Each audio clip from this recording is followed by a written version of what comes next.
Olá, irmãos, nós estamos na nossa aula sobre o Antigo Testamento e a nossa intenção é tratarmos sobre o Pentateuco. Eu convido você a ler os textos bíblicos que estão postados na aula.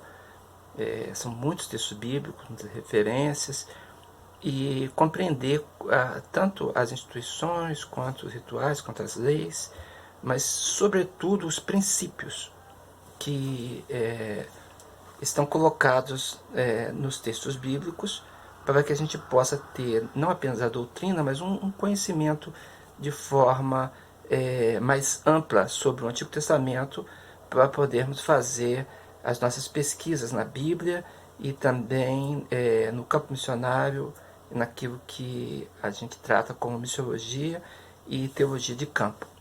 Bem, então vamos falar sobre o Antigo Testamento nessas aulas. Hoje estamos falando propriamente sobre Gênesis, Êxodo, Levítico, Número e Deuteronômio, que são os 5 livros do Pentateuco. A série desses estudos tem como objetivo fazer com que a vocação e o trabalho missionário possam ser realizadas e efetivadas com conhecimento da palavra, com conhecimento bíblico. A gente utiliza uma base de material que existe muitas literaturas sobre isso, e nós diremos na plataforma sobre elas, né? E que você pode ampliar esses estudos, né? Bem, esse título, né, Teologia do Antigo Testamento, vai tratar sobre história, sobre mensagem e sobre as contribuições que são colocadas nas Escrituras Sagradas a respeito da história dos povos, da história geral e também da historicidade bíblica, da história bíblica, do fluxo dessa história, para compreendermos o agir de Deus pelo seu povo, através do seu povo, e o agir soberano de Deus. Bem, vamos tratar então de Pentateuco. Esse termo Pentateuco, como é claro dentro da etimologia, é aplicado aos 5 primeiros livros do Antigo Testamento. Penta, em grego, 5, né?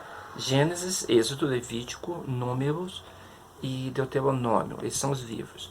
É bom lembrar que esse termo Pentateuco não aparece, ele não surge na Bíblia Sagrada, e nem ele era conhecido dos judeus na época de Moisés e nas épocas posteriores. Essa expressão, Pentateuco, é uma expressão grega, né? E ela vem da Septuaginta, do conhecimento do grego, quando foi traduzido o Antigo Testamento para o grego, né? Um rolo de mais ou menos 20 metros de comprimento podia acomodar os livros de Gênesis a Deuteronômio. Então, um rolo de papiro, um rolo de pergaminho, poderia caber os 5 livros, se ele fosse essa média que era utilizada de mais ou menos 9 metros.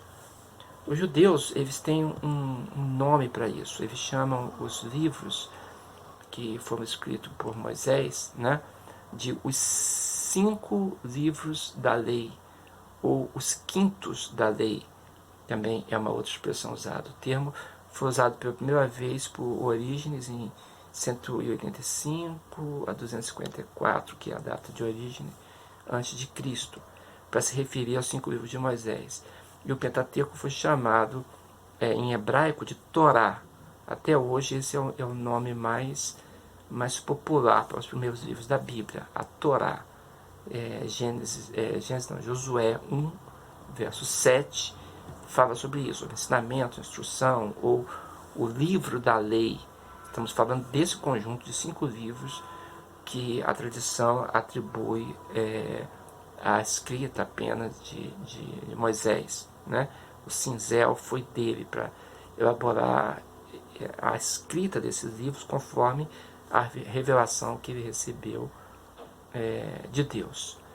Então, esse livro de Moisés, né, salientando o mediador Moisés, que é quem recebe a palavra e ele que está mediando a escrita, Josué 8:31 fala sobre isso, também chamado de o livro de Deus, em Josué 24:26. Essa era a literatura, e é a literatura religiosa dos judeus por excelência. Os fariseus e rabinos também chegaram a reconhecer uma Torá oral, que encerrou as explicações e especificidades da Torá escrita. Nós encontramos isso em Mateus 15, de 1 a 6, Marcos 7, de 1 a 13, também em Colossenses 2, ali pelo verso 8, depois 16, 17, 18. Né? Em Mateus 5,43, a lei não ensinou o ódio, é o que diz a palavra. Né? Isso se refere, claro, a Levítico 19, 18. E na época de Jesus, os profetas e os escritos, ou seja, os salmos, também eram considerados escrituras. Né? Então nós temos a lei, os profetas e os escritos. Né? Essa lei oral a que eu me refiro, eu vou trabalhar muito esse conteúdo no meu livro A História da Hermenêutica, quando eu falo desde da criação da escrita e do costume da leitura em público, e depois como isso veio se transformar numa tradição de livros sagrados para serem trabalhados a oralidade, e essa oralidade posteriormente escrita. É um trabalho histórico hermenêutico, e se você estiver interessado, você pode ver esse no meu livro, Valdeir Contaife, a História da Hermenêutica, publicado pela Amazon.com. Bem, a hipótese documentária vai falar sobre esses livros. Né? A autoria do Pentateuco traz muita discussão nos ciclos teológicos e históricos. Tudo começou com um livro escrito por um médico francês, né? J. Astruc, em 1753. Ele notou que os primeiros capítulos de Gênesis, neles, às vezes Deus era chamado como Deus e às vezes ele era chamado de Senhor, indicando que pelo menos duas fontes haviam sido utilizadas por Moisés na redação de Gênesis. Então, no século XIX, sua análise foi bem desenvolvida por alguns estudiosos que defenderam que essas fontes eram posteriores a Moisés, por causa da indicação de duas aplicações de nome. Né? Velhausen foi quem apresentou isso de forma brilhante, né? E teve uma influência acadêmica, inclusive até os dias de hoje. A defesa das fontes pela autoria do Pentateuco fez com que se imaginasse que houve pelo menos 4 escritores para o Pentateuco, né? E daí ficou essa sigla JEDP, conhecida como as fontes do Pentateuco. A ideia é que o Pentateuco possui 4 fontes principais, que foram designadas por essas letras, JEDP. Então, entende-se que o Pentateuco foi desenvolvido ao longo da evolução da história de Israel, escrito e ditado por vários autores em diversas épocas, e os documentos que nós temos hoje são uma síntese disso. Né? Embora isso seja uma tese muito defendida, né? Ela possui alguns defeitos. E eu vou apresentar de forma escrita para você, aqui nessa aula, uma crítica dessa crítica que é feita a Moisés. Ora, que Moisés tenha utilizado fontes, isso não é diverso, nem distante, nem incoerente com a inspiração da Bíblia, porque na verdade nós encontramos na Bíblia Sagrada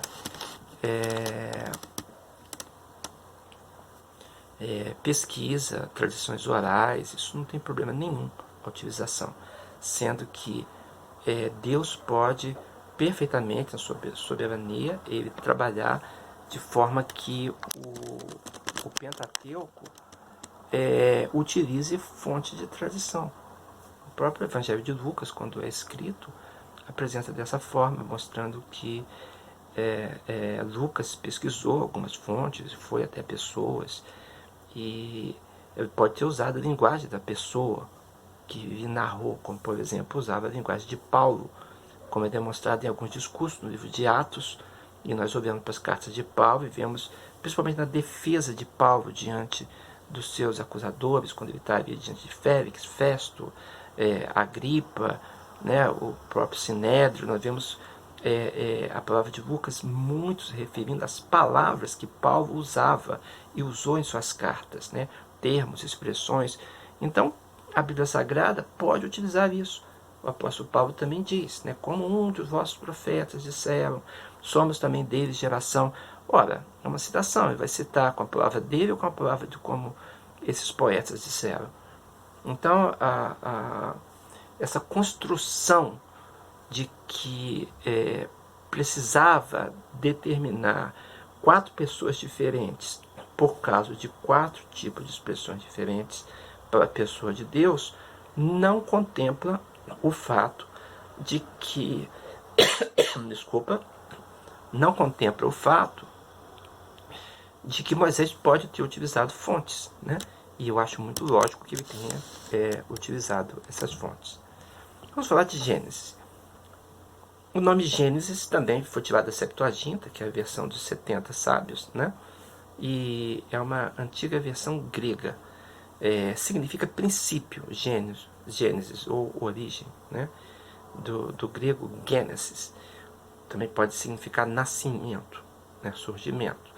Os hebreus chamavam esse livro de Gênesis de No Princípio, Bereshit, pois ele designava os livros do começo da história, ou a primeira parte, a primeira fase dessa história. O livro de Gênesis é uma introdução da Bíblia toda. Ele narra esses princípios, os começos da criação, o começo do homem, o surgimento do pecado, a proclamação da redenção, a escolha do povo eleito. Tudo isso são histórias dos princípios que vão montar todos os assuntos e os temas que vão desenvolver pela Bíblia Sagrada toda, até no Novo Testamento, né? Tem sido chamado de viver o sementeiro da Bíblia, o livro de Gênesis, porque estão ali a semente de todas as grandes doutrinas. Sem o Gênesis, a compreensão bíblica ficaria muito difícil por causa da questão dos patriarcas, o povo escolhido, o problema do pecado, o juízo de Deus, né? Todas essas coisas estão ali para dizer quem é Deus e como Deus é. Que Deus é um ser transcendente e ao mesmo tempo imanente, e nós o compreendemos a partir da narrativa de Gênesis. Mesmo que Gênesis esteja ligado aos livros do Antigo Testamento, ele tem uma relação muito estreita com o Novo Testamento, né? Porque há temas do Gênesis que pouco voltam a aparecer em outros livros do Antigo Testamento, mas no Novo Testamento são tratados, elaborados e são ampliados, né? Por exemplo, a queda do homem, a instituição do casamento, o juízo de Deus através do dilúvio, a peregrinação no deserto, né? Desculpa, a peregrinação no deserto não, o povo como peregrino. Eu estou adiantando o Êxodo, mas no Gênesis nós vemos Abraão andando, o seu povo andando junto com ele, né? Abraão, Isaac, Jacó, como peregrinos nessa terra, né? Buscando a terra prometida. Esses temas todos são trabalhados depois fortemente no Novo Testamento. No livro de Êxodo, que significa saída, né? Esse tema também foi trazido da versão grega, né? Esse livro ele tem como assunto fundamental a história de Israel, da sua saída do Egito, o povo hebreu sendo retirado do Egito sob mão forte de Deus, né? O Êxodo tem uma relação também muito estreita com esses outros livros que Moisés escreveu, esses 5 livros, né? Na verdade, Êxodo é o elo principal do Pentateuco. O livro de Êxodo ele continua a história dos hebreus a partir do final de Gênesis, no mesmo estilo e colocando ênfase no elemento pessoal, e a figura de Moisés é dominante nesse relato, né, como pessoa utilizada por Deus, né? E sob o comando de Deus. E esses temas, os temas da lei, da santidade, da pureza, iniciado em Êxodo, também serão desenvolvidos no livro de Levítico. Então observa que o Êxodo está unindo, está sendo elo, né, para essa história e propriamente para a lei. A história da caminhada de Israel para a Terra Prometida traz sobre o amor, o zelo, a santidade de Deus. Isso também vai ser parte do livro de Números, né? A unidade então se vê própria, mostrando que o Pentateuco é uma construção. Ele não é um apanhado de coisas. Pode ser utilizado fontes, mas existe uma unidade de pensamento, existe um pensamento redacional na escrita desses livros, né? E por isso alguns pensam até que um gênio literário depois construiu isso fazendo redações, né? Podemos dizer que o Êxodo, claro que isso, irmãos, não procede, né? A mente por trás do Pentateuco e por trás de toda a Bíblia, o que dá unidade à Bíblia, não é um gênio literário, né? Isso foi um pouco de uma crítica, uma ironia que estamos usando. Na verdade, a mente por trás é a mente de Deus, né? O livramento do Egito possibilitou o nascimento da nação de Israel, e o pacto da lei modelava o caráter dessa nação, né?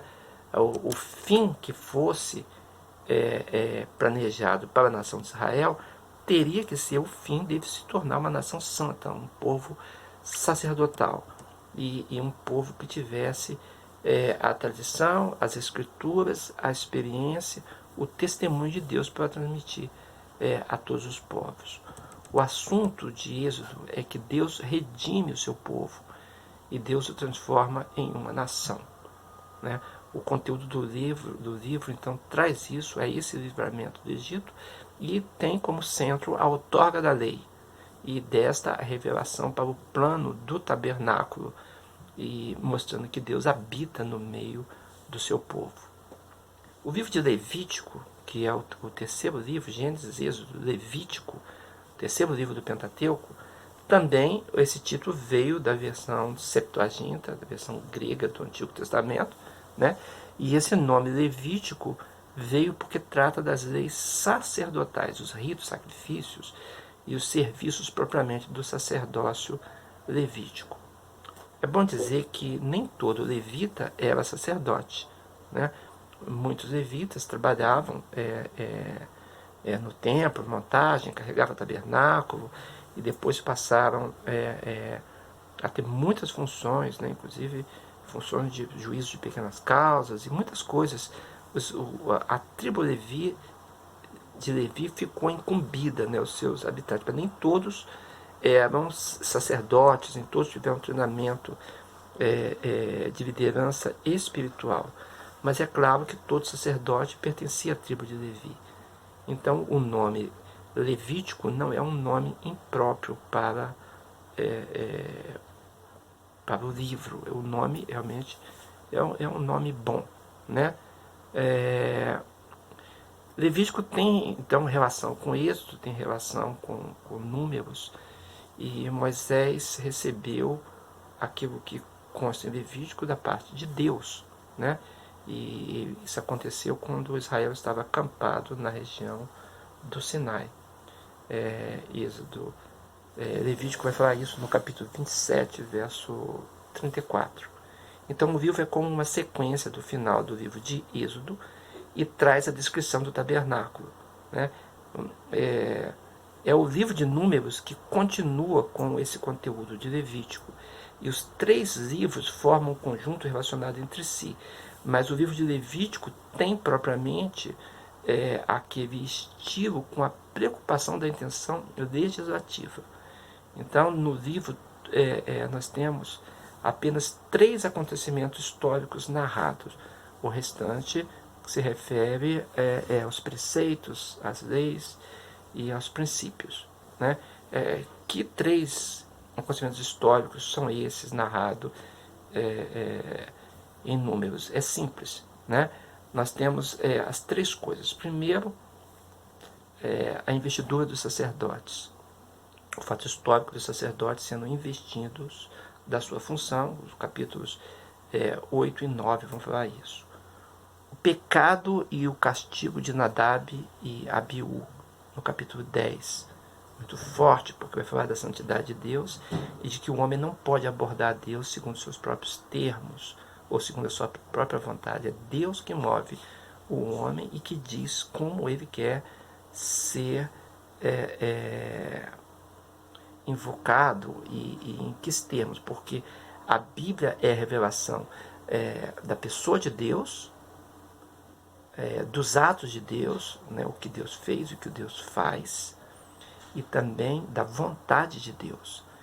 Então, a terceira coisa é o castigo de um homem blasfemo, lá no capítulo 24, a partir do verso 10. Êxodo tem por tema a comunhão e relacionamento oferecido por Deus mediante o tabernáculo, né? Com base na santidade, na pureza de Deus, que compartilha com seu povo esse relacionamento pelo seu conserto. As leis e os preceitos ajudam, então, na manutenção desse relacionamento e dão a dinâmica propriamente da fidelidade e da comunhão com Deus, né? Então, nós temos Gênesis, Êxodo, Levítico, já estou mencionando Números. O livro de Números, ele tem também um título que vem da versão grega, da Septuaginta. Chamavam o livro de Números porque teve dois recenseamentos constantes nesse livro. Um logo no princípio do livro e outro depois, lá no capítulo 26. E para quem traduziu, pareceu próprio que a intenção do livro era conservar então essas genealogias, as famílias, os clãs que serviriam depois para a possessão de terra e permitir todo tipo de negócio, né, a vida civil de Israel. Bem, esse livro ele fala realmente dessas heranças, mas os títulos que os hebreus deram ao livro faziam menção da peregrinação. Eles chamaram o livro de No Deserto, né? E realmente o povo está em peregrinação no deserto. O livro relata a história das peregrinações de Israel, desde aquela época do Sinai, né, até a chegada à margem do rio Jordão. Cerca de 39 anos nós temos nessa época, nessa peregrinação. Em geral, as pessoas dizem que o livro de Números se volta para os aspectos do serviço, e isso realmente faz sentido, né? Certo professor explicou dizendo que em Êxodo nós vimos Israel redimido, em Levítico vimos Israel em adoração, e agora em Números vemos Israel servindo. Isso está correto, né? Números traz os acontecimentos históricos da peregrinação de Israel no deserto, as leis e o caráter contínuo, né, da busca da santidade, do relacionamento com Deus, com regras que sejam permanentes ou regras transitórias. Tudo isso nós encontramos no livro de Números. A ênfase que nós temos em Números está na fragilidade humana, em contraste com a força, potência, santidade e perfeição de Deus, né? Mostra os hebreus fracassando em cumprir o que Deus havia proposto. Chegava até a beira da terra prometida, mas não tiveram coragem de entrar para lutar. Não faltou apenas fé, faltou coragem. A fibra deles fraquejou, né? E por isso Deus vai dizer a eles que eles vão precisar então passar pelo deserto novamente, né? Não aprendeu a lição. E nós vamos ter aí muitos anos em que eles estavam realizando isso, quase 40 anos, né? Tempo de peregrinação nos desertos. Um tempo difícil para a liderança de Moisés, um tempo difícil para o povo, né? E toda uma geração, aquela que saiu do Egito, que testemunhou os grandes atos de Deus no deserto, ficaram pelo deserto, né? Na verdade, só quem chegou até perto da Terra Prometida foi Josué, Caleb e Moisés. E Moisés mesmo viu de longe a terra, né? Ele não pôde entrar na terra, viu do monte. Deus mostrou para ele a terra que seria adquirida por ele, o prometeu assim, mas quem entrou foi Josué e Caleb. Então nós temos depois o livro de Deuteronômio, né? Gênesis, Êxodo, Levítico, Número, Deuteronômio. Esse título Deuteronômio, também da versão grega, significa repetição da lei. A maior parte do livro está concentrada em discursos de Moisés, na planície de Moabe. Observa que as pessoas que entraram, o povo que entrou na Terra Prometida, não foi aqueles primeiros que nós vimos sair do Egito. Então toda uma nova geração precisava conhecer a lei de Deus, saber da história, dos grandes feitos do Senhor e serem motivados e preparados e também levados a um relacionamento com Deus através do que Deus já tinha feito e do que Deus ia fazer através deles, né? Então nós temos muita insistência na guarda e fidelidade do que Deus promulgou como conserto e também na questão da iniquidade que deveria ser deixada. Os cananeus estavam diante deles e o povo cananeu é um povo envolto em muitas iniquidades, segundo o padrão da Bíblia, né? A iniquidade cananeia estava nos seus povos, e a Bíblia diz que por isso Deus os retirou de lá. Na verdade, a Bíblia diz que a terra vomitou os povos cananeus de lá, tamanho a porção da iniquidade que eles cultivavam naquele lugar. Então, era como se a medida chegasse a um final. E aí nós encontramos, então, Moisés preparando o povo. Podemos dizer que o propósito de Deuteronômio, então, basicamente, é preparar o povo para a conquista de Canaã com base na fidelidade de Deus e no entendimento do seu propósito como nação santa, como povo separado. Também apresentar os preceitos da lei de uma forma aplicável à vida deles, de forma imediata para a conquista de Canaã e para a convivência que aconteceria com os povos cananeus. Soma-se a isso que queria também iniciar as instruções, as advertências contra os detalhes da conquista, né? Dizer como isso seria, como se daria a conquista da terra e olhar para o futuro em desenvolvimento, apontando também o que cabia ao rei, quais são os requisitos dos reis que eles haveriam de ter. Então estava preparando o povo para a vida como nação. E eles deveriam também distinguir entre profeta verdadeiro e profeta falso, porque tudo isso haveria no povo. Então, esse é o objetivo, o propósito, né? O Pentateuco, de forma total, forma então uma unidade e ele traz esses ensinamentos muito ricos que nos remetem a todo o Antigo Testamento e são conteúdo próprio para o Novo Testamento, né? Então, essa é a introdução para esse estudo que você vai ler, vai participar agora e, por favor, participe dos exercícios também. Observa que o esforço dessas aulas é o esforço do entendimento do que Deus fez, do que Deus falou e do que Deus quer. E como isso foi apresentado a partir dos 5 livros da lei. Se você conseguir discernir isso, você terá feito o propósito dessa aula. Se entender como as instituições aconteceram e como o povo reagiu a elas e como a história encaminhou a conquista da terra prometida, pronto, temos aí desde o início, né, até o final e o propósito do que Deus queria. Participe também da próxima aula. Estamos nessa mesma sequência e vamos então falar dos livros um por um, né? A aula para Gênesis, Êxodo, Levítico, Número e Deuteronômio. Que Deus abençoe, irmãos, e que a graça de Deus, o cuidado do Espírito Santo dele seja com você. Permaneça nos seus estudos, permaneça na fé, permaneça na missão e deixa Deus falar com você. não tenha apenas como uma aula, mas quando abrir a palavra com reverência, tenha como ministração de Deus ao teu coração. Que Deus nos abençoe a todos nós, pelo nome de Jesus. Amém.